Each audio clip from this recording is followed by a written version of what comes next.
Suspendue le 2 novembre dernier, la grève des agents de la Poste regroupés au sein du SYNAPOST vient d'être relancée. En effet, réunis en assemblée générale extraordinaire, les agents du SYNAPOST ont décidé à l'unanimité de reconduire le mouvement sur toute l'étendue du territoire national. Chérubin Bayonne. Nous avons suspendu la grève au motif de ce que le gouvernement prenait en charge la problématique pour payer les 2 mois de salaire impayés et procéder à la régularisation du paiement à date des salaires des postiers.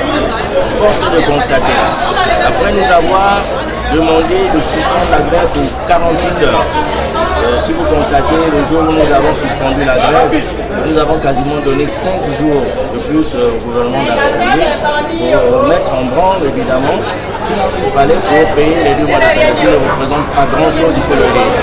Alors, à ce jour, nous avons passé 3 semaines d'attente et nous constatons simplement que le gouvernement de la République ne fait aucun effort pour résoudre cette problématique. Fort de cela, une assemblée générale extraordinaire a été convoquée ce jour à 14h, nous sommes le 23 novembre 2020. Au cours de cette assemblée générale extraordinaire, la base a décidé qu'elle ne peut plus continuer à payer les autres clients et continuer à souffrir. Parce que les problèmes que rencontrent les autres employés, les autres fonctionnaires sont les mêmes que rencontrent les postiers. Donc nous avons décidé de reconduire la grève à partir de demain.